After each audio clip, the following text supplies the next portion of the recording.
Bueno, alumnos, en la clase de consultas quedaron algunas dudas respecto a los conceptos de flujo completamente desarrollado y capa límite, ¿cierto? Todo esto relacionado con los conceptos de perfil de velocidades. Para poder clarificar la situación, lo que voy a hacer es considerar una cañería que está en estado estacionario con el flujo completamente desarrollado. Lo que comentamos es que esa cañería debería tener un perfil de velocidades parabólico, igual al que se muestra en esta figura. Si nosotros hacemos un acercamiento a la zona donde ocurren los fenómenos de pared, ¿no es cierto?, deberíamos ver lo siguiente, ¿no es cierto? Tenemos nuestra pared y las moléculas de agua empiezan a interaccionar con las paredes. Eso quiere decir que tienen una velocidad promedio igual a la velocidad de la pared, ¿no es cierto? Esto debido a las interacciones intermoleculares que tiene el agua con la pared de nuestra cañería. Las moléculas que están inmediatamente abajo de las moléculas que están absorbidas en la cañería tienen un grado de libertad un poquito mayor que las moléculas de agua que están pegadas, producto de la movilidad de los enlaces que tiene el agua. Por lo tanto, tiene la posibilidad de moverse. Producto de que abajo de esa molécula existe un movimiento macroscópico a lo largo de la cañería, estas moléculas que están inmediatamente abajo de estas moléculas absorbidas van a tender a moverse en esa dirección. Esta tendencia y estos grados de libertad van aumentando a medida que me voy moviendo más hacia el centro de la cañería, y lo que voy a observar es que la velocidad va aumentando a medida que me voy acercando al centro. ¿Ya? Producto de esto, debido a que a lo largo de toda la cañería en este sistema existen cambios significativos de velocidad, se dice que la capa límite de velocidad es del orden del diámetro de la cañería o del radio de la cañería en este caso, ¿no es cierto? ¿Por qué? Porque desde el punto de vista fluidodinámico existen cambios de velocidad, y donde existan cambios nos vamos a referir a capa límite de velocidad. En cambio, cuando nosotros tomamos una cañería en la cual tiene una velocidad v nuestro fluido y entra a nuestro sistema, lo que vamos a observar es que los efectos de pared, a medida que vamos avanzando por la cañería, empiezan a propagarse, ¿no es cierto? Y existe una zona donde se ocurre toda la propagación de los perfiles de velocidades. A esa zona se dice que es donde se desarrolla el perfil de velocidades, y a partir de ese punto en adelante el flujo dentro de la cañería se encuentra completamente desarrollado.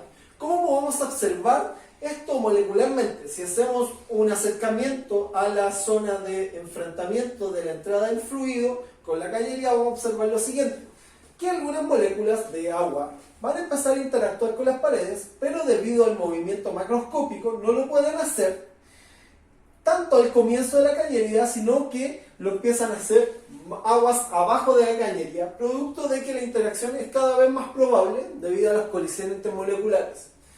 Y va a llegar un punto donde las interacciones lleguen al equilibrio, es decir, la absorción y desorción dentro de la cañería. En ese punto vamos a observar que el perfil de velocidad va a ser estable. ¿Por qué? Porque las interacciones y choques intermoleculares tienen exactamente la misma frecuencia.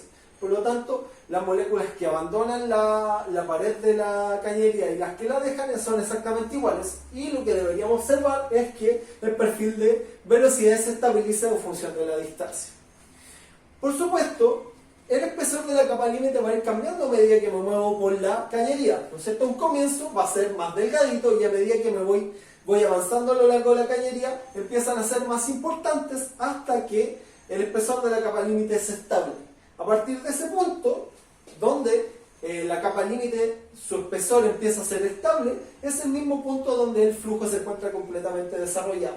En este caso no estamos hablando de un régimen laminar, por eso se habla de láminas, ¿no es cierto? Que hay distintas capas o láminas de agua que se mueven a distinta velocidad. Por lo tanto, cuando yo estoy en esta situación de régimen laminar, donde yo voy a identificar láminas de fluidos que se mueven a distinta velocidad, yo voy a ver que la capa límite es del orden del radio de la cañería, dado que los cambios de velocidad ocurren a lo largo de todo el diámetro y radio de cañería. De nuevo, aquí el concepto de capa límite empieza a ser importante, porque veo que la capa límite empieza a aumentar hasta que ésta se estabiliza. Eso, chicos, espero que esta aclaración desde el punto de vista molecular de la interpretación de la fluidodinámica les ayude un poco a entender estos conceptos.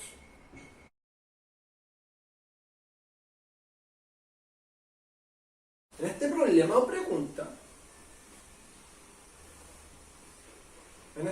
o pregunta, nos piden determinar la diferencia que existe entre un sólido y un líquido desde el punto de vista reológico y las leyes constitutivas que lo rigen. Si yo aplico una fuerza sobre un material y este es un sólido, este se va a deformar. En cambio, si yo aplico una fuerza sobre un líquido, este se va a deformar a una tasa constante. Eso es desde el punto de vista reológico. Desde el punto de vista de las leyes constitutivas, si yo aplico una fuerza sobre un líquido, este se va a deformar a una tasa constante. Y esto es lo que se conoce como la ley de Newton, donde el esfuerzo cortante es directamente proporcional a la tasa de formación del fluido. Donde el esfuerzo constante es una fuerza partido por un área. Para el caso de la ley de Hooke nos dice que la deformación que sufre los sólidos es directamente proporcional a la fuerza. Y esto se conoce como la ley de Hooke. Por lo tanto, estas son las diferencias que existen entre sólidos y líquidos desde el punto de vista reológico, y estas son las leyes constitutivas que los rigen.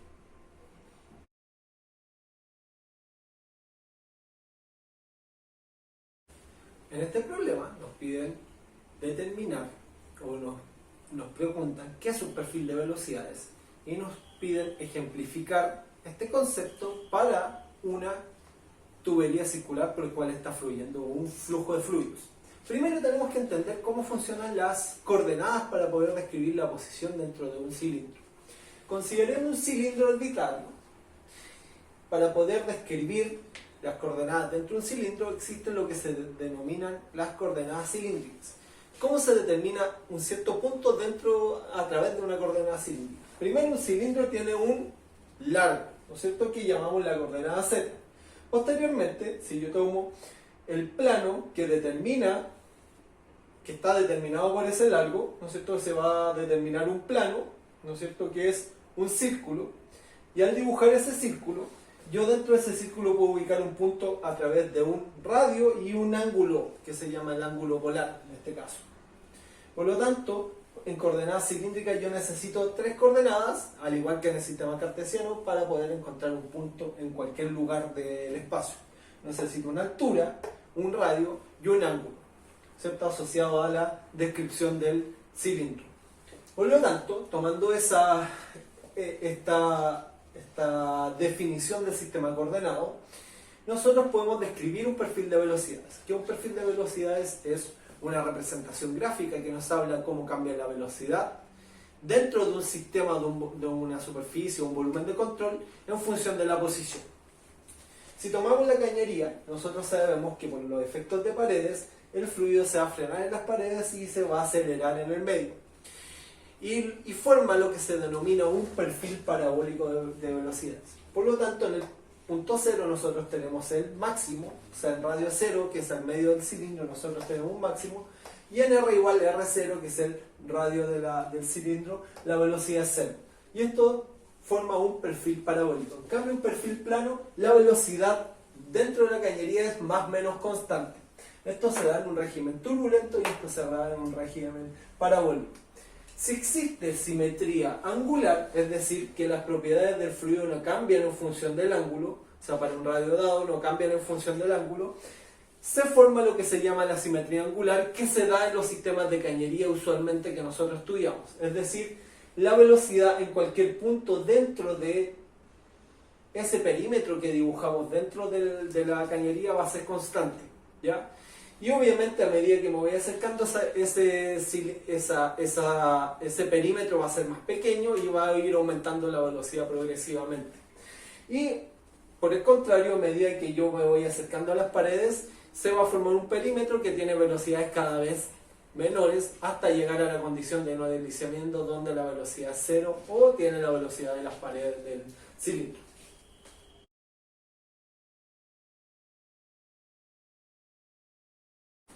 En este problema nos piden determinar qué pasa con el perfil de velocidad a medida que la velocidad va aumentando y explicando dicha situación en función del número de Reynolds. Recordemos, el número de Reynolds es un número dimensional que cuantifica el efecto que tienen las fuerzas inerciales a partir de la velocidad y las fuerzas viscosas a partir de la viscosidad, ¿verdad? Cuando nosotros tenemos una velocidad baja, las fuerzas viscosas son prevalentes, por lo tanto vamos a tener un número de Reynolds pequeño. Y esto produce que el perfil sea parabólico, ¿cierto? A medida que nosotros vamos aumentando la velocidad, los efectos de pared dentro de nuestro sistema empiezan a ser menos importantes. Lo que va produciendo que a medida que vamos aumentando la velocidad del fluido, el perfil de velocidad tiende a ser más plano.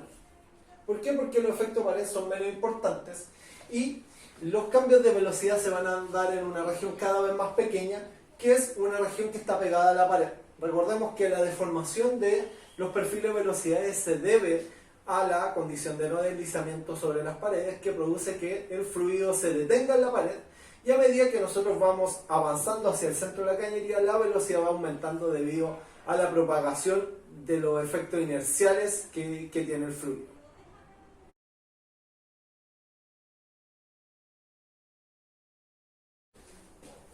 En este problema nos piden determinar una relación que nos permita estimar la velocidad promedio en función del caudal y el área transversal y proveer una demostración para dicha ecuación. La correlación ya la demostramos en el video correspondiente a la parte teórica de esta clase, donde la velocidad promedio es el caudal partido por el área. Para poder proveer una demostración, yo sugiero tomar un ducto de cañería por el cual está ingresando un fluido con una velocidad P, que va a corresponder a la velocidad promedio. Si nosotros consideramos un intervalo de tiempo delta T, dentro de este cilindro, el fluido que entró con una velocidad V se va a desplazar una distancia delta T por V, que es una distancia, y va a formar un cilindro virtual cuyo volumen es V por delta T por A. Debido a que el caudal es el volumen que pasa en un intervalo de tiempo determinado, nosotros podemos tomar el volumen que encontramos y dividirlo por el intervalo de tiempo respectivo, lo que nos va a dar la multiplicación de la velocidad por el área. Finalmente, de aquí podemos despejar que la velocidad promedio es el caudal partido en el área, proveyendo una demostración del concepto de velocidad promedio, caudal y área.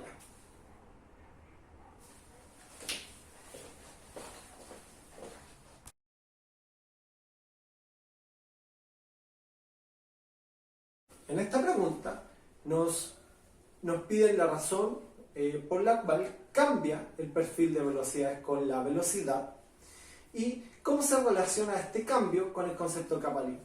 Primero tenemos que entender que el perfil de velocidades cambia producto del cambio que existe en las fuerzas relativas de inercia y las fuerzas relativas de viscosas. En este caso, cuando tenemos velocidades bajas, el número de Reynolds es pequeño, y eso quiere decir que las fuerzas viscosas son más importantes y son las más significativas desde el punto de vista de su efecto sobre el perfil de velocidades. En este caso, si analizamos una velocidad V1, que es una velocidad baja, observamos que a lo largo de todo el radio de la cañería existen cambios significativos de velocidad.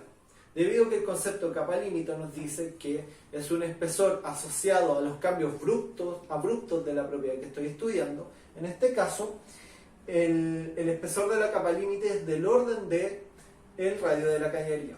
A medida que voy aumentando la velocidad, las fuerzas inerciales comienzan a ser más significativas y el efecto de pared es menos significativo.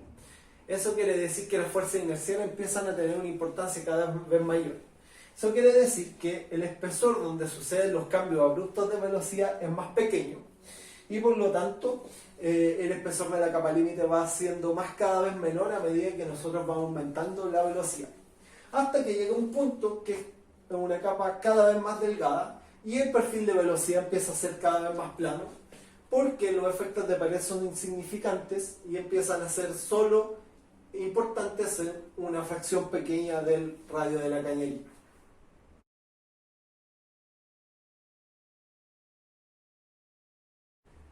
En este problema nos piden determinar qué tipos de fluidos existen desde el punto de vista reológico, en una clasificación muy general, explicarlos conceptualmente y proveer un ejemplo de cada uno. Primero, existe la ley base de todos los fluidos, es la ley de Newton, que nos dice que el esfuerzo cortante es directamente proporcional a la velocidad de formación. Lo que se consigue es una recta. Y esto nos dice que si yo le aplico una fuerza a un fluido newtoniano, este se va a deformar a una tasa constante. Mientras más fuerte es la fuerza, o más grande es la fuerza, más grande va a ser la velocidad con que fluye este fluido. Por otro lado tenemos los fluidos pseudoplásticos. ¿Cómo se comportan los fluidos pseudoplásticos? En un comienzo, estos fluidos, uno ejerce una fuerza y se requiere uno intenta deformar estos fluidos, los fluidos pseudoplásticos, y cuesta deformarlos, ¿ya? ¿Por qué? Porque requiere un esfuerzo cortante muy grande, pero a medida que va aumentando la velocidad de formación, no es tan complicado, no se necesita un esfuerzo mucho mayor para conseguir la deformación. Proveamos algún ejemplo de un fluido newtoniano, por ejemplo. El agua es un fluido newtoniano. Un ejemplo de un fluido pseudoplástico puede ser las pinturas de látex. Si nosotros tomamos una brocha, la ponemos en el tarro de pintura, vamos a ver que esta gotea con dificultad. Pero cuando nosotros pintamos, vemos que esta se distribuye con mucho mayor facilidad que lo hacía cuando estaba goteando. Y eso es un comportamiento de un fluido pseudoplástico. Por otro lado, tenemos los fluidos dilatantes, ¿ya? Los fluidos dilatantes se requiere al comienzo de su curva de comportamiento un esfuerzo cortante bajo para poder deformarlos. Pero si yo ejerzo un esfuerzo cortante muy fuerte sobre ellos, su velocidad de deformación también es muy grande. Por lo tanto, se comportan como sólidos cuando uno lo intenta deformar rápidamente. Ejemplos de esto es una suspensión súper conocida, que es la solución de agua con maicena. Yo mezclo esta solución y veo que la puedo revolver con relativa facilidad cuando lo hago de manera lenta. Pero si yo llego y empuño mi mano e intento con el puño atravesar la solución, me voy a dar cuenta que actúa como un sólido. Finalmente tenemos los plásticos de Bingham, que para deformarlos necesita un esfuerzo crítico y se comportan de manera newtoniana. Ejemplos de esto es la mayonesa. Cuando yo deposito la mayonesa, veo que esta no fluye, producto de la fuerza de su peso, pero si yo agarro un cuchillo y la deformo, yo supero este esfuerzo crítico cortante y esta empieza a fluir.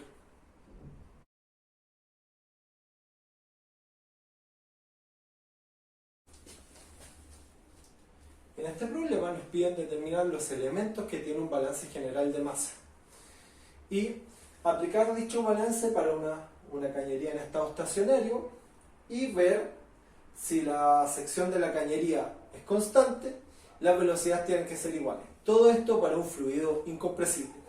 Primero, los elementos de un balance de masa general es un término de acumulación que está asociado al volumen de control, por ejemplo, al volumen total que hay dentro de la cañería.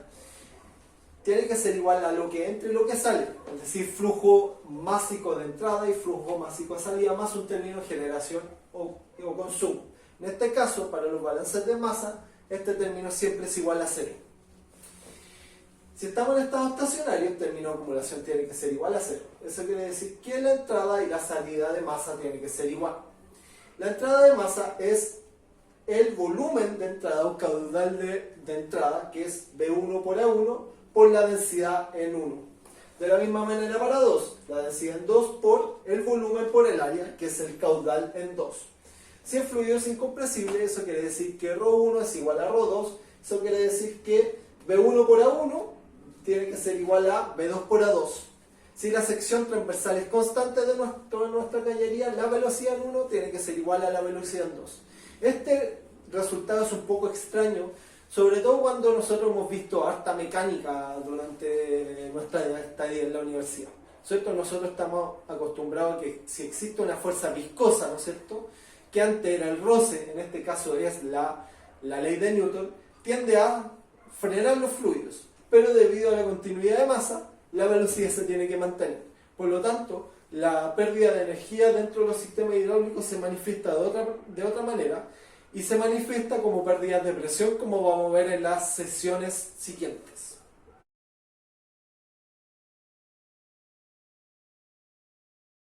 En este problema nos piden determinar el caudal dadas dos dimensiones de cañerías y velocidades promedio de entrada. En el primer problema nos informan la velocidad promedio y el diámetro de la cañería. Transformamos el diámetro de la cañería al sistema internacional de manera que las unidades sean dimensionalmente homogéneas con la velocidad. De esta manera reemplazamos en la fórmula de caudal que nos dice el caudal, que es el área transversal de una cañería expresada en el diámetro, es pi cuartos por el diámetro cuadrado, que es el diámetro de un círculo, por la velocidad. Reemplazando los valores de los factores de conversión nos da un caudal de 0,014 metros cúbicos por segundo. De la misma manera, la velocidad informada en el sistema inglés son 6 pies por segundo. El radio de la cañería es 0,02 metros o 20 milímetros, que lo transformamos a pies, que nos da 0,066 pies. Por lo tanto, el caudal va a ser el área transversal de la cañería, que ahora expresamos en función del radio, que es pi por r al cuadrado, que es el área de un círculo, por la velocidad. Reemplazando nos da un caudal de 0,082 pies cúbicos por segundo.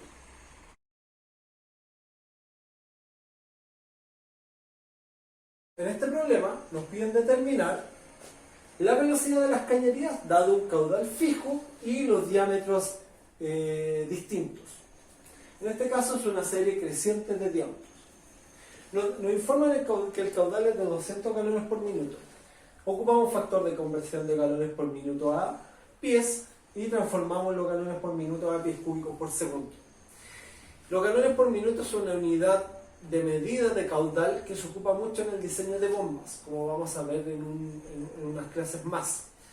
Y por eso es importante tener en mente el factor de conversión, dado que lo vamos a utilizar. Dado este caudal de 0,45, tenemos distintos diámetros de cañería que van entre 1 y 7 pulgadas, cada una de las cuales los vamos a transformar a pies para que sean dimensionalmente homogéneas con el caudal.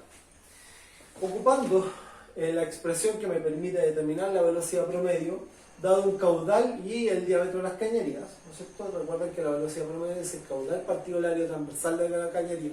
Como en este caso es una cañería y nos entregan el diámetro, dejamos expresado el área transversal en función del diámetro. Reemplazando los valores, para la cañería de 1 pulgada nos da una velocidad de 83,2 pies cúbicos por segundo. Para la cañería 2 de 3 pulgadas nos da 9,17. Para la cañería 3 de 5 pulgadas nos da un valor de 3,24. Y finalmente, para la cañería 7, 1,7 pies por segundo. La velocidad es súper importante para el diseño de equipos. Por eso hemos exaltado en esta última parte de la guía su estimación, ¿ya? ¿Y esto por qué es tan importante? Porque las pérdidas viscosas de energía dentro de los fluidos dependen del cuadrado de la velocidad. Por lo tanto, conocer la velocidad es súper importante para saber cuánta energía se va a perder por transportar un fluido.